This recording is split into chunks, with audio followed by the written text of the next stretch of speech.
دوستو، بزرگوں اور بھائیوں، ہم مسلمان ہیں۔ اللہ تبارک و تعالی نے جو دین برحق ہمیں عطا فرمایا ہے، وہ دین ہماری تمام ضروریات کو پورا کرتا ہے۔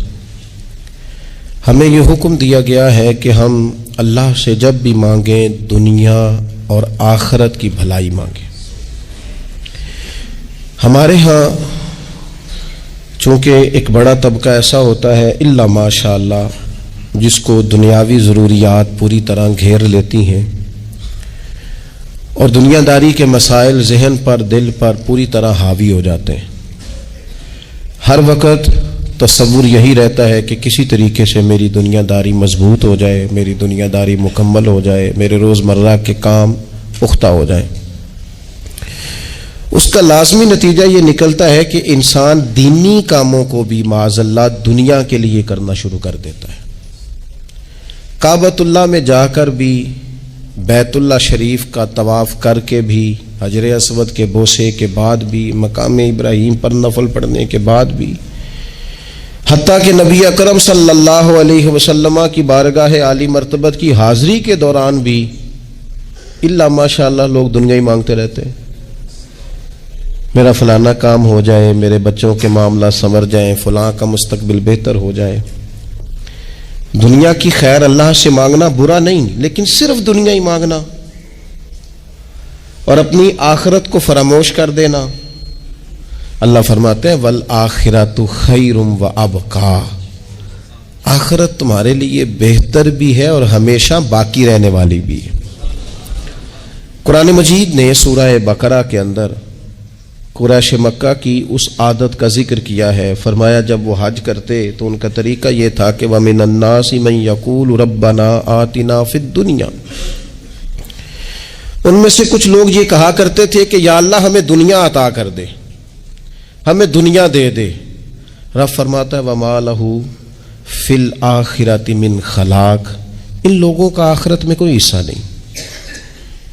مانگی بھی ہے تو صرف دنیا، حج کر کے بھی دنیا، اللہ کے گھر جا کے بھی دنیا، شیخ کا بیعت ہو کے بھی دنیا، دینی محفل سے مراد بھی یہ، دینی اجتماعات کر کے بھی، دینی مدارس قائم کر کے بھی، خانقاہ کا مسجد کا ماحول بنا کے بھی، اس سے بھی مطالبہ فقط دنیا کا۔ ان کفار کی اس عادت کو ذکر کر کے ہمیں سمجھایا گیا کہ جو فقط دنیا مانگتا ہے اس کا آخرت میں کوئی حصہ، اور فرمایا کچھ لوگ ایسے ہیں وَمِنْهُمْ مَنْ يَقُولُ رَبَّنَا آتِنَا فِي الدُّنْيَا حَسَنَةً، اچھا انہوں نے دنیا بھی مانگی تو صرف دنیا مانگی، حسنہ نہیں مانگی۔ اور یہاں فرمایا کچھ لوگ ایسے ہیں جو رب سے کہتے ہیں یا اللہ ہمیں دنیا میں بھی بھلائی عطا فرما، دنیا بھی دے تو حسنہ دینا، وہ دنیا دینا جو ہمارے دین کو تقویت دے، وہ دنیا دینا جو ہمارے اعمال حسنہ کو مضبوط کرے، دینی معاملات کو تقویت دے، دنیا بھی وہی عطا فرما۔ اور ساتھ کہتے ہیں وَفِي الْآخِرَةِ حَسَنَةً، یا اللہ ہمیں آخرت میں بھی بھلائی ہی عطا فرما، وَقِنَا عَذَابَ النَّارِ، اور ہمیں دوزخ کے عذاب سے بچا، أُولَٰئِكَ لَهُمْ نَصِيبٌ مِّمَّا كَسَبُوا، فرمایا ایسوں کو ان کی کمائی ہی ملے گی، جو انہوں نے کیا ہے وہ خوش نصیبی انہیں ضرور میسر آئے گی، چونکہ دنیا بھی مانگ رہے ہیں، آخرت بھی مانگ رہے ہیں۔ ہمیشہ کوئی بھی کام کریں کسی قسم کا بھی، اس میں یہ دیکھیں کہ کیا اس میں میرے لیے کوئی ذخیرہ آخرت بنے گا، کیا یہ کام میری قبر میں، حشر میں، قیامت میں میرے لیے کوئی فائدہ مند ہوگا۔ میں بڑے درد سے عرض کرتا ہوں بعض لوگ دینی کام کرتے ہیں اور ان سے جب سوالات کیے جاتے ہیں تو وہ بعض اوقات تکلیف دہ معاملہ ہو جاتا ہے کہ اس دینی کام کے پیچھے بھی وہ والا خلوص نہیں جو ایک مسلمان کا رب اور رسول کے ساتھ ہونا چاہیے، اس دینی کام کے پیچھے بھی کچھ دنیاوی مقاصد موجود ہیں۔ تو اگر بڑی پگڑی اور بڑے جبے کے پیچھے بھی ایک دنیا دار چھپا ہوا ہو، لوگوں کو تو دھوکہ دیا جا سکتا ہے، رب اور رسول کو تو نہیں نہ دیا جا سکتا۔ وہاں تو دلوں کا خلوص ہی پہنچتا ہے، وہاں تو نیتوں کا حسن ہی پہنچتا ہے۔ تو اللہ تبارک و تعالیٰ سے جب بھی سوال کیا جائے دنیا اور آخرت کی بہتری کا سوال کیا جائے۔ ایک لفظ ہے حدیث پاک میں جس کو عافیت کہتے ہیں، ترمذی شریف میں حضرت سیدنا عباس بن عبد المطلب رضی اللہ تعالیٰ عنہ، آپ کی روایت موجود ہے، فرماتے ہیں میں نبی پاک صلی اللہ تعالیٰ علیہ وسلم کی خدمت عالی مرتبت میں حاضر ہوا تو میں نے عرض کی یا رسول اللہ صلی اللہ تعالیٰ علیہ وسلم، مجھے ایسی چیز بتائیں جو میں اپنے رب سے مانگوں۔ چیز مانگنی ہوتی ہے نا، بعض اوقات موقع ملتا ہے تو کئی دفعہ انسان امتحان میں آ جاتا ہے کہ اب مجھے موقع مل گیا ہے، مجھے کہا گیا کچھ مانگ لو تو بھلا میں کیا مانگوں۔ حضرت عباس بن عبد المطلب رضی اللہ تعالیٰ عنہ نبی پاک علیہ السلام کے پیارے چچا جان ہیں، عرض گزار ہیں یا رسول اللہ صلی اللہ علیہ وسلم مجھے بتائیے میں اپنے رب سے مانگوں تو کیا مانگوں؟ تو حضور نے فرمایا رب سے عافیت مانگو۔ کہتے میں کچھ دن رکا، کچھ دنوں کے بعد پھر حاضر بارگاہ ہوا اور عرض کی یا رسول اللہ صلی اللہ تعالی علیہ وسلم مجھے بتائیے میں اپنے مالک سے مانگوں تو کیا مانگوں؟ تو حضور نے پھر فرمایا اللہ سے مانگنا تو عافیت مانگنا۔ بزرگ فرماتے ہیں یہ عافیت کیا ہے؟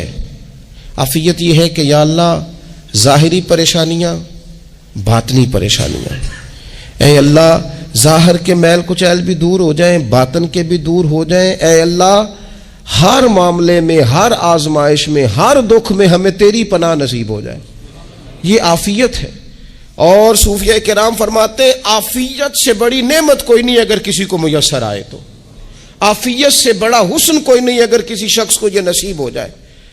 اور ایک اللہ والے نے تو ایک اور بڑا خوبصورت ترجمہ یہاں کیا ہے، وہ کہتے ہیں عافیت کا مطلب ہے دل کا قرار، عافیت کا مطلب ہے باطن کا سکون، عافیت کا مطلب ہے انسان کے مزاج کا حوصلہ، ٹھنڈک، بردباری۔ اس بندے کو عافیت نصیب ہو جاتی ہے گویا اللہ اسے سکون کی دولت عطا فرما دیتا ہے، تھوڑے پیسوں میں بھی سکون، بغیر شہرت کے بھی سکون، کوئی بات مان لے تب بھی سکون، کوئی دھتکار دے پھر بھی سکون، لوگوں کی گڈ بک میں ہو پھر بھی سکون، اور اگر لوگ سارے مخالفت میں آ جائیں تو چونکہ اللہ نے عافیت دی ہے پھر بھی سکون۔ اللہ تعالیٰ نے ان لوگوں کو قرار کی دولت، اللہ سے عافیت مانگی جائے، اس میں دنیا کی بھی بھلائی شامل ہے، آخرت کی بھی بھلائی شامل ہے۔ نبی اکرم صلی اللہ تعالیٰ علیہ وسلم توجہ دلاتے کہ اللہ سے تم عافیت مانگو۔ ہمارا نا جی کیونکہ سب سے بڑا مسئلہ روحانی تربیت کا ہے، ہمارے ہاں باتیں ڈھیر سارے لوگوں کو آتی ہیں اور بہت زیادہ آتی ہیں، منصوبہ بندی کرنا، پلاننگ کرنا، اپنے معاملات کو خود سے کیسے لے کے چلنا ہے، کیسے ٹھیک کرنا ہے، اپنے حق میں دنیا کو کس طرح قائل کرنا ہے، یہ ڈھیر سارے لوگوں کو آتا ہے، اور اپنے حق میں دلائل کس طرح قائم کرنے ہیں، اس میں بہت سارے لوگ خود کفیل ہوتے ہیں، انہیں کسی سے مشاورت کی بھی ضرورت نہیں ہوتی۔ لیکن اللہ کی بارگاہ سے اپنا رشتہ کیسے جوڑنا ہے، مالک سے کرم کا سوالی کس طرح کر کے ہونا ہے، اللہ سے عافیت کا سوال کیسے کرنا ہے، یہ چونکہ روحانی تربیت میں ہمارا مزاج نہیں ہوتا لہذا ہم اس طرف جاتے نہیں، ہم وہ اپنی مرضی کی چیزیں، یعنی وظیفہ پوچھ کے گئے ایک صاحب، کچھ عرصے کے بعد آئے ہیں تو آ کے کہتے ہیں مولانا صاحب، پیر صاحب یا قاری صاحب یا فلاں صاحب، کسی سے بھی پوچھ کے گئے کس جس کو نیک آدمی جانا، پھر لوٹ کر آ کے کہتے ہیں کہ آپ نے وظیفہ بتایا تھا پر کام کوئی نہیں ہوا۔ تو میں تو صاف کہتا ہوں اور کھلے دل سے کہتا ہوں کہ بھائی وظیفہ آپ کو بتایا تھا کہ اللہ کی رحمت متوجہ ہوگی، خدا کی رحمت کو آواز دینے کے لیے وظیفہ دیا تھا، کوئی بھی وظیفہ رب کو مجبور تو نہیں نہ کر سکتا معاذ اللہ۔ اور وظائف کس لیے پڑھے جاتے ہیں کہ جلدی سے معاملات ٹھیک ہو جائیں، میرے حق میں چیزیں بہتر ہو جائیں، تو اللہ کی رضا کے لیے پڑھے جاتے۔ تو وظائف کو، عبادات کو، نوافل کو، تلاوت کو، درود پاک کو تو رضا الہی کا ذریعہ بنانا چاہیے، لیکن ہم چونکہ ایک پورا الجھاؤ رکھتے ہیں اپنی دنیا داری کے معاملات سیدھے کرنے، ایک پورا خیر رکھتے ہیں۔ وہ لوگ ملتے رہتے ہیں مختلف بزرگوں کی نسبت کے تعلق سے، تو بعض جگہوں پہ بعض لوگ بڑے تیز ہوتے ہیں، یعنی ان سے آپ کی ملاقات ہوتی ہے تو بندے کو محسوس ہوتا ہے کہ یار اسے تو پہلے ہی ساری باتوں کا پتہ ہے، اور کئی دفعہ ان سے ملنے کے بعد احساس ہوتا ہے کہ یار اس سے تو تھوڑا سیکھ ہی لیتے تو بہتر تھا، یہ تو بات بڑی آگے نکل گئی۔ سارا پتہ ہوتا ہے، باشعور ہوتے ہیں، لیکن ڈر آتا ہے اللہ سے۔ اتنا باشعور آدمی، سمجھدار، پنچایت، پریا، لوگ، دین، دنیا سارا پتہ ہے، نماز کا ٹائم آ گیا تو وہ چھپتا پھرتا ہے، اس کی طبیعت پر بوجھ بن رہا ہے معاذ اللہ اللہ کے حضور حاضر ہونا، اسے خیر کا کام کرنا پڑ رہا ہے تو وہ ادھر ادھر نکلتا جا رہا ہے۔ تو سوال یہ ہے کہ پھر یہ شعور کا کیا مطلب رکھا ہوا ہے ہم نے؟ پھر اللہ سے دعا کرنے کی ضرورت نہیں۔ وہ حضرت عارف رومی رحمۃ اللہ تعالی علیہ فرمایا کرتے تھے بعض لوگوں کو رب سارا کچھ دیتا ہے، سجدے کی توفیق نہیں دیتا۔ اس کا مطلب یہ ہے کہ وہ کہتا ہے یہ سارا کچھ لے اور نکل جا، میرے گھر نہ آنا، رکھ سارا کچھ پاس۔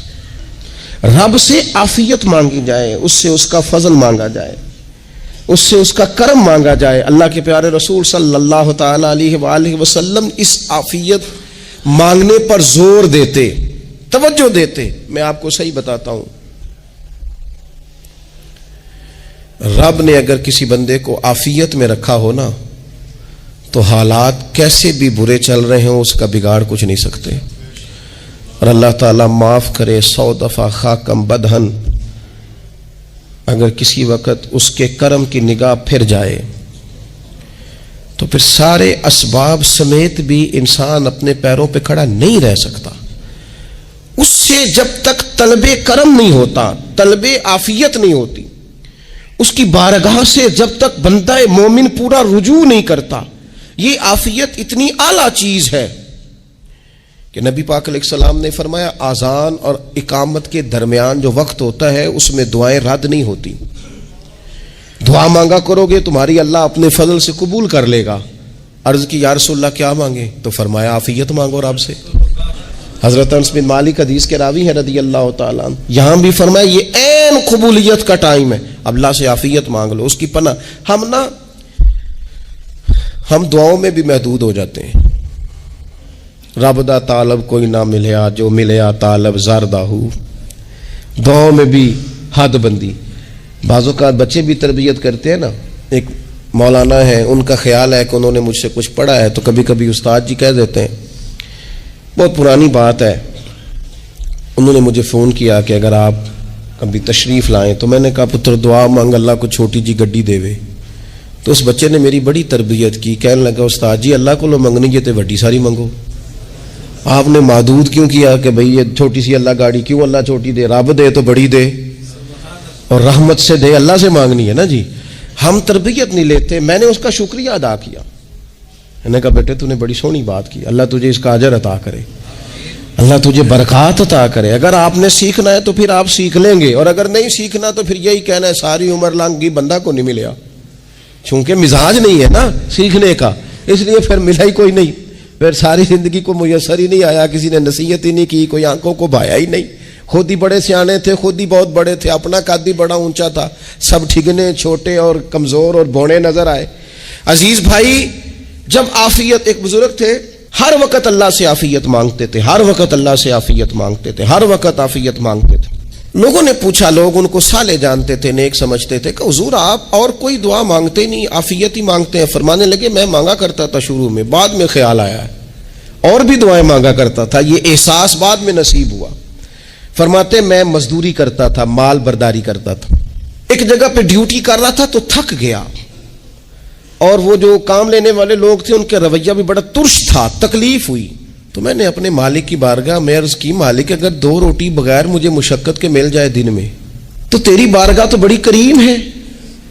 کہتے ہیں میں نے یہ دعا مانگ لی، ذرا میں تھوڑا آگے بڑھا تو 2 بندے آپس میں لڑ رہے تھے، میں ان کی صلح کرانے کے لیے، انہیں بچانے کے لیے آگے بڑھا، تو میں جس کو چھڑا رہا تھا دوسرے نے میرے اوپر ضرب لگا دی، میرا بھی سر پھٹ گیا۔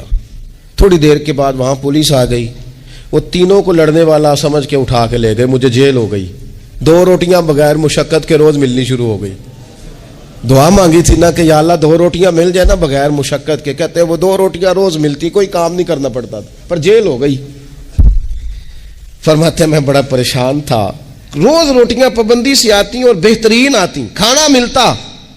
پھر کچھ عرصے کے بعد میں نے سوچا کہ یار یہ دعا تو قبول ہو گئی نا تیری، اب تو اگر اس پر کوئی الگ بات کرے گا تو وہ تو غلط کرے گا۔ کہتے پھر خود ہی میرے دل میں اللہ نے بات ڈالی اور میں نے عرض کی مالک 2 روٹیاں نہیں، مجھے تو عافیت چاہیے، مجھے تو عافیت دے, میرے اوپر تو کرم فرما, تو نظر رحمت کر, جے ایک قطرہ بخشے مینوں, جے ایک قطرہ بخشے مینوں تے کام بن جاندا ہی میرا, مہربانی کر, عافیت عطا کر. فرماتے پھر خدا نے کرم کیا, کہاں سے اسباب بنے میرے جیل سے چھوٹنے کے, کون کون میرے ضمانتی بنے اللہ ہی جانتا ہے. فرماتے ہیں دروازے بھی کھل گئے, رزق بھی ملتا ہے, صحت بھی میسر ہے, سجدہ بھی کر لیتا ہوں, سویرے تلاوت بھی کرتا ہوں, شام کو مدینے والے کی بارگاہ میں رج کے درود و سلام بھی عرض کرتا ہوں, میں ممکن ہوتا ہے تو کسی غریب کی داد رسی بھی کرتا ہوں. اب سمجھ آئی ہے, ربنا آتنا فی الدنیا حسنۃ وفی الآخرۃ حسنۃ وقنا عذاب النار. اب سمجھ آئی ہے رب سے جب بھی مانگنا ہے عافیت ہی مانگنی ہے, اس سے کرم مانگ. ہم نے محدود دعائیں رکھی ہوئی ہیں, محدود, وہ جی فلانا کام میرا ہو جائے تو بھئی وہ ایک ہو گیا, اس کے بعد پھر نئی ٹینشن بن جائے گی. نہیں, میں جی بچوں کی شادی کر لوں جی پھر میں فارغ ہوں. آپ شادی کر کے دیکھیں, لگ پتہ جائے گا کیسے فارغ ہوتے ہیں. آپ یہاں رکتے کیوں ہیں؟ آپ خدا سے عافیت کیوں نہیں طلب کرتے؟ اس کی بارگاہ سے وہ کیوں نہیں مانگتے کہ جو ایک قطرہ ملے تو دنیا اور آخرت کے سارے کام ہو جائے؟ اس سے اس کی رحمت کا سوال کرے, اس سے اس کے کرم کا سوال کرے. اللہ کی بارگاہ میں بھی حاضر ہونا اور جچی تلی اور جناب ناپ تول کر اور محدود چیزوں کا سوال کرنا, مالک سے مانگے, اور وہ جب دیتا ہے تو دیتا بھی بے حساب ہی ہے. وہ جب عطا کرتا ہے تو کرم کے دروازے کھول کے عطا کرتا ہے, ورنہ تو ایک الجھن سے انسان نکلتا ہے دوسری میں الجھ جاتا ہے, ایک گتھی کو سلجھاتا ہے. پھر اقبال رو پڑے تھے, کہنے لگے میں عقل کی گتھیاں سلجھا چکا ہوں, یا رب مجھے صاحب جنوں کر دے. اللہ یہ بڑا میں نے ہیر پھیر دیکھ لیا, مجھے دیوانہ بنا, اب مجھے جنون ہو, اب میں کسی کے لیے رویا کروں, اب میں کسی کی یاد میں تڑپا کروں, اب میں رات کسی کے لیے میری آنکھیں بیدار رہیں. یہ بڑی ہو گئی دنیا داری, عقل کی گتھی حالانکہ نہیں سلجھتی, پر اقبال کہتے ہیں عقل کی گتھیاں سلجھا چکا ہوں, یا رب مجھے صاحب جنوں کر دے. اور پھر کہنے لگے بجھی عشق کی آگ اندھیر ہے, اب یہ مسلمان نہیں یہ خاک کا ڈھیر ہے, تو مٹی بن کے رہ گیا. کیا کہاں اپنی ساری توجہات کا قبلہ کس چیز کو میرے عزیزو؟ اللہ سے عافیت. نبی پاک علیہ الصلوۃ والسلام نے ایک شخص سے پوچھا کیا دعا مانگ رہے ہو؟ تو اس نے کہا یا رسول اللہ میں اللہ کی بارگاہ میں صبر کا سوال کر رہا ہوں. تو حضور فرمانے لگے صبر تو مصیبت پر ہوتا ہے. یا رسول اللہ پھر کیا مانگوں؟ آپ ان جملوں اور لفظوں کی گہرائی کو سمجھیں. صبر کے لیے تو پہلے مصیبت آئے گی, پھر صبر آئے گا. تو یا رسول اللہ کیا مانگوں؟ فرمایا تو رب سے عافیت مانگ. مانا کیا ہے؟ مصیبت آئے کیوں؟ اللہ تجھے اپنی حفاظت کے حصار میں لے لے. وہ وقت ہی کیوں آئے کہ جب تیری طبیعت الجھ جائے, جب تو پریشان ہو جائے, جب تو اللہ سے عافیت مانگنا.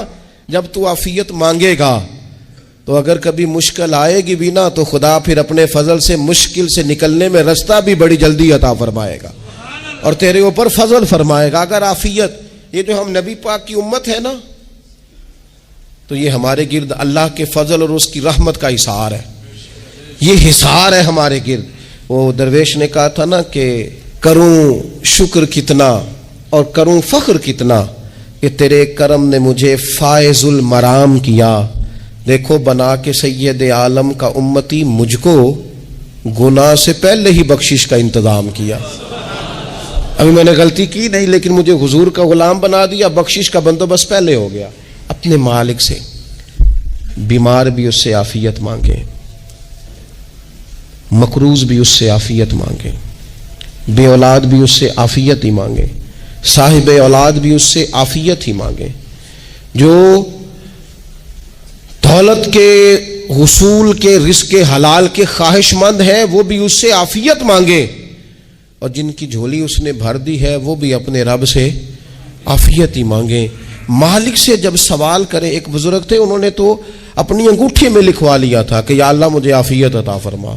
اگر جب بھی دیکھتا ہوں یاد آ جاتا ہے کہ اللہ سے عافیت مانگنی. اپنے مالک کی بارگاہ کے اندر دیکھو, میں نے دیکھا ہے وہ کسی نے کہا تھا کہ تیری خواہش ہے کہ وہ تیری آرزو کرے پوری, اور میری خواہش ہے کہ تیری آرزو بدل جائے. کچھ لوگ ایسی خواہشات بھی لے کے آتے ہیں کہ جو پوری نہ ہو تو بہتر ہوتا ہے. اس لیے آپ کو پتہ ہے موت مانگنا جائز نہیں دین میں. مصائب سے گھبرا کر، مشکلات سے گھبرا کر، زندگی کے مد و جزر سے پریشان ہو کر موت کا سوال کرنا جائز نہیں. کس طرح جائز ہے؟ ان لفظوں کے ساتھ دعا کر سکتا ہے کہ یا اللہ جب تک میری زندگی بہتر ہے مجھے زندہ رکھ، اور جب میرا دنیا سے جانا بہتر ہے پھر تو مجھے اپنی بارگاہ میں بلا لے. یہ بھی کیا ہے؟ یہ بھی عافیت کا سوال ہی ہے کہ یا اللہ رکھ بھی تب تک جب تک رہنا بہتر ہے. نبی پاک نے بھی ارذل العمر ہونے سے پناہ مانگی. ہمارا یہ مزاج بن گیا ہے کہ ہم اپنے حق میں ایسی چیزوں کا سوال کر رہے ہوتے ہیں جو کئی دفعہ ہمیں مل جائیں تو ہمارا نقصان کریں. قرآن حکیم ایک جگہ پہ اللہ کریم نے فرمایا ہے کہ اگر سب لوگوں کو مال دے دوں تو بغاوت کریں، فساد ہو جائے. کیا مانا؟ کہ اپنا نقصان کر بیٹھے لوگ. ہم اپنے مالک کی بارگاہ میں بعض ایسی چیزوں کے سوالی ہیں کہ جو ہمارے لیے ٹھیک نہیں ہے، ہمیں اس کے کرم پر چھوڑنا ہے، اس سے عافیت مانگنی. اور بعض لوگ، کیونکہ میں کہہ چکا ہوں شروع میں کہ ہماری دینی روحانی تربیت نہیں ہوتی اور ہم کہیں سے باقاعدہ اسباق لینے کے قائل ہی نہیں ہوتے، پوری تربیت کا ہمارا مزاج نہیں ہوتا، اپنی عقل اور اپنا شعور اور اپنے حساب سے ہم زندگی کو بتانا چاہتے ہیں. اور یہ جو میرا دور ہے یہ ویسے ہی الجھا ہوا زمانہ ہے، اللہ ماشاء اللہ، پتہ نہیں کوئی کیا بول رہا ہے، کوئی کیا کہہ رہا ہے، ایسے ہے جیسے کوئی میلہ لگا ہوا ہے اور کان پڑی آواز سنائی نہیں دے رہی. جس کی دکان پر کوئی گاہک نہیں وہ بھی کہہ رہا ہے لائنیں بنا لو. ایسا الجھا ماحول ہے اور ایسی آزمائش ہے کہ لوگ بیچارے پریشان ہیں. دیکھیں جب تربیت کے ساتھ انسان آگے بڑھتا ہے نا، ہمارے پاس مقتدا ہے اللہ رسول کا کلام، ہمارا پیشوا ہے رب رسول کا فرمان. جب ہم کتاب و سنت کی روشنی میں آگے بڑھتے ہیں تو پھر ہمارے لیے منزل آسان بھی ہوتی ہے اور قریب بھی ہوتی. پھر ہمارے لیے آگے کی طرف سفر کرنا، آگے بڑھ جانا یہ آسان ہوتا ہے. آپ غور کریں جو لوگ دنیا میں کامیاب رہے، بھلا کس طرح کامیاب رہے؟ وہ اس طرح کامیاب رہے کہ انہوں نے نا اپنے رب سے عافیت مانگی. اللہ تعالیٰ نے خود بخود ان کے لیے رستے بنائے. آپ تاریخ پڑھیں گے بعض لوگوں کی تو لگ نہیں رہا تھا کہ وہ اتنی کامیابی حاصل کریں گے. دیکھ لیں آپ حضرت غوث اعظم جیلانی رضی اللہ تعالیٰ عنہ بغداد شریف تشریف لاتے ہیں تو ان کی کیفیت یہ ہے کہ پتے کھا کے گزارا کرنا پڑتا ہے. یعنی پیچھے کوئی ایسا بیک گراؤنڈ کسی کا بنایا ہوا ادارہ، کوئی بڑی خانقاہ، کوئی بڑے لمبے چوڑے والد صاحب کے مریدین، کوئی بڑا لمبا سلسلہ نہیں مل رہا. ان کو بظاہر پتے کھا کے گزارا کرنا پڑتا ہے، لیکن چونکہ وہ نکلے ہیں اللہ کی مدد کے ساتھ، انہیں اللہ نے تائید دی ہے، فضل فرمایا ہے، تو نتیجہ یہ نکلا ہے کہ 70 ہزار بندہ ایک ایک وقت میں تربیت لینے کے لیے ان کے سامنے موجود ہے. یہ اللہ نے اسباب بنائے ہیں، کیونکہ جب رب عافیت عطا کرتا ہے تو پھر اللہ اسباب بھی پیدا فرماتا ہے. ہمارا ذہن تو تھک جاتا ہے سیاست کرتے کرتے. ہم تو جناب پوری ترتیب سے ہمیں سلیقہ آتا ہے کس طرح کر کے کس بندے کو کیسے قائل کرنا. پورے طور پر ہم وہ ساری زندگی سیاست کرتے رہتے ہیں. وہ خاندانوں میں بھی چلتی ہے، گلی محلے میں بھی چلتی ہے، دوستوں میں بھی چلتی ہے، اور بعد میں پتہ چلتا ہے کہ یہ پتے کھیل کون رہا تھا. اصل میں صلح کرانے والا تھا کہ لڑائی کرانے والا تھا. یہ سب کا خیر خواہ تھا یا سب کی ذہن کے اندر فطور کی آمیزش ہی اس شخص کی وجہ سے تھی. ہم چونکہ وہ خاص عافیت اللہ سے نہیں مانگتے، ہماری مخصوص سیاست ہوتی ہے سبھی کو راضی رکھو. اس کا نتیجہ یہ نکلتا ہے کہ ایک ٹائم آتا ہے کوئی بھی راضی نہیں رہتا. ہم اگر اپنے مالک کی طرف رجحان کریں اور اللہ نے جو ہمیں شعور دیا ہے اس شعور کو لے کر اللہ کی بارگاہ کی طرف بڑھیں. آپ یقین کریں اعلیٰ حضرت بریلوی رحمۃ اللہ علیہ کی کتابیں ہیں، ایک ایک کتاب پر پی ایچ ڈی ہو رہی ہے، اور انہوں نے 150 سال پہلے بیٹھ کر جو کچھ لکھا تھا بھائی نہیں لفظ بلفظ اس کی ضرورت آج محسوس ہو رہی ہے اور آنے والے وقت میں بڑھ رہی ہے. لیکن ان کے پاس کوئی ٹیم نہیں تھی، 50 لوگ نہیں تھے جو ان کے پاس بیٹھ کے لکھواتے، اپنا پریس نہیں تھا، ایسے لوگ نہیں تھے کہ جن کو پتا ہوتا کہ کتاب ہم کل چھاپیں گے اور اتنے فیصد یہ مارکیٹ میں نکل بھی جائے گی. ایسا کچھ نہیں تھا. کیا تھا؟ اللہ کی مدد ساتھ تھی، تائید ایزوی ساتھ تھی، اللہ نے اپنی عافیت میں رکھا تھا. وہ قرآن مجید کی آیت کا ترجمہ کرتے ہیں نا اعلیٰ حضرت اہدنا الصراط المستقیم، یا اللہ ہمیں سیدھی راہ پہ چلا. بہت سارے مفسرین نے کہا اے اللہ ہمیں سیدھا راستہ دکھا، فرماتے ہیں اے اللہ ہمیں سیدھی راہ پر چلا۔ تو کسی نے کہا حضور یہ چلا اور دکھا میں کیا فرق ہے؟ فرمانے لگے دکھانے کا مطلب یہ ہوتا ہے کہ کسی نے پوچھا میں نے گجرانوالہ جانا ہے، تو دکھانا یہ ہے کہ اسے کہا یہاں سے باہر نکلو، روڈ پہ چڑھ جاؤ، سیدھے جاؤ گے، ایک پول آئے گا اسے کراس کرنا، نیچے اترنا، وہاں سے شہر شروع ہو جائے گا۔ پھر اس نے اگر کوئی اندرونی جگہ شہر کی پوچھ لی تو اس کو کہا کہ رائٹ ہو جانا، پھر لیفٹ ہو جانا، پھر آگے کسی سے مزید۔ یہ ہے راستہ دکھانا، اور ایک ہے چلانا۔ اس نے کہا میں نے گجرانوالہ جانا ہے، تو اس نے کہا ساتھ بیٹھنا میری گاڑی پہ، جہاں تو نے جانا ہے میں چھوڑ کے آتا ہوں۔ یہ راستے پہ چلانا ہے، یہ مقام تفکر ہے، آپ اس پر غور فرمائیں گے۔ کہتے ہیں یا اللہ تو ہمیں راستہ دکھائے گا اور دکھاتا ہے، لیکن چاروں جانب شیطان بھی تو بیٹھا ہے نا، فتنے بھی تو ہے نا، تو اگر تیری رحمت ساتھ رہے، مانا کہ محبت کے سفر میں ہر گام پہ 100 مشکل ہے، لیکن یہ سفر آسان بھی ہے اگر ساتھ تمہارا ہو جائے۔ اگر تو ساتھ چلے تو پھر یہ سفر مشکل۔ وہ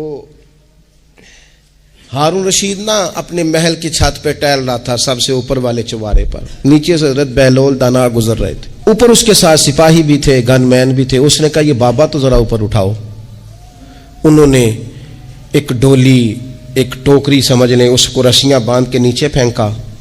نیچے جو سپاہی تھے ان کو کہا کہ یہ بابا جی کو پکڑ کے اس میں بٹھاؤ۔ انہوں نے جبرن تھاما بابا جی کو، اس میں ڈالا، اوپر والوں نے کھینچ لیا۔ 2-3 منٹ لگے۔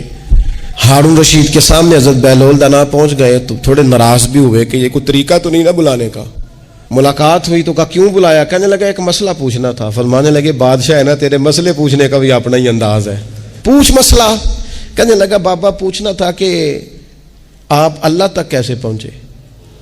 حضرت بہلول دانا چپ کر گئے۔ 2-4 منٹ کے بعد کہنے لگے جس طرح ابھی زمین سے تیرے تک نہیں پہنچا، بالکل اسی طرح پہنچ گیا اور رب کریم کی بارگاہ تک، اور وہ بھی جو اس نے کرم فرمایا ہے، ورنہ میں تو نہیں سمجھتا کہ میں پہنچ گیا ہوں، وہ بھی اگر تیری خوش گمانی ہے۔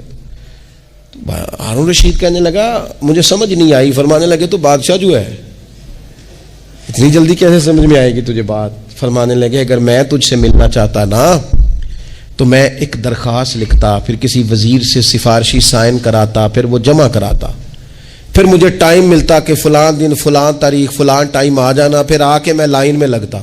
پھر بھی تو بادشاہ ہے، تیرا موڈ بنتا ملنے کا کہ نہ بنتا۔ جب میں چاہتا تو پتہ نہیں کتنا ٹائم لگ جاتا، جب تو نے چاہا ہے نا تو 1 منٹ بھی نہیں لگا۔ فرمانے لگے میں نے دعویٰ ہی نہیں کیا کہ میں جد و جہد کر کے پہنچوں گا، میں نے تو رب کی بارگاہ میں عاجزی کی ہے، پھر رب نے ہی کرم فرمایا ہے، اسی نے مہربانی کی ہے۔ مانا کہ محبت کے سفر میں ہر گام پہ 100 مشکل ہے، لیکن یہ سفر آسان بھی ہے اگر ساتھ تمہارا ہو جائے۔ اس کے کرم کا ساتھ رہا ہے، اس سے عافیت مانگی ہے، اپنے آپ کو اس کے سپرد کیا ہے تو اس نے کرم کر دیا۔ جب تک یہ مزاج نہیں ہم بناتے کہ مالک سے عافیت کا سوال کریں، اپنے آپ کو اپنے رب کے حوالے کر دیں، اس کی رحمتوں کے سپرد کر دیں، اتنی دیر تک زندگی میں ٹھہراؤ نہیں آتا، قرار نہیں آتا۔ مشکات میں موجود ہے، اللہ کے پیارے رسول صلی اللہ تعالی علیہ وسلم تیمارداری کے لیے گئے تو صحابہ کرام فرماتے ہیں وہ بندہ نا اتنا پتلا نحیف اور لاغر ہو گیا تھا جس طرح چڑیا کا بچہ ہوتا ہے، کمزوری ضعف طاری تھا۔ تو محبوب کریم نے اسے دیکھا تو بڑے کریمانہ انداز میں کریم فرمانے لگے تو کوئی دعا نہیں مانگتا، تو عافیت نہیں مانگتا اللہ سے؟ عرض کی یا رسول اللہ صلی اللہ تعالی علیہ وسلم، میں نے اپنے رب کی بارگاہ میں عرض کی ہے مالک قیامت کا عذاب بڑا سخت ہے، میں نہیں برداشت کر سکتا، تو نے اگر مجھے کوئی سزا دینی ہے تو یہی دے لے، قیامت کو نہ دینا۔ تو کہتے ہیں محبوب فرمانے لگے سبحان اللہ، او خدا کے بندے تو رب کی سزا دنیا میں بھی نہیں سہ سکتا، اللہ سے یہ بھی سوال نہ کر، تو رب سے کہہ ربنا آتنا فی الدنیا حسنۃ وفی الآخرۃ حسنۃ وقنا عذاب النار۔ تو رب سے دنیا میں بھی حسنہ مانگ، بھلائی مانگ، تو آخرت کے لیے بھی بھلائی مانگ، تو اس سے عافیت کا سوال کر۔ تو نے یہ سوال کیوں کیا؟ عرض کی یا رسول اللہ کرم ہو گیا ہے، مجھے سمجھ آ گئی ہے، اب میں اسی طرح ہی کروں گا۔ عزیز دوستو ہم کہاں سہ سکتے ہیں؟ ہم دنیا میں رب کی سزا ہم نہیں سہ سکتے، ہم کمزور ہیں تو گرمی نہیں سہ سکتے، شدید سردی نہیں سہ سکتے، شدت کی بھوک لوگ نہیں سہ سکتے، کوئی آزمائش نہیں سہ سکتے۔ وہ جو لوگ بعض اوقات کہہ دیتے ہیں نا جی فلاں چیز ہمارے اعمال کا نتیجہ ہے، تو میں کیا کرتا ہوں، نہ کو یار ہم تو یہ بھی نہیں سہ سکتے، ہم کہاں برداشت کر سکتے ہیں، ہمیں تو وہ معاف ہی فرمائے، ہم حساب والے ہے ہی نہیں، ہم تو صرف معافی والے ہیں۔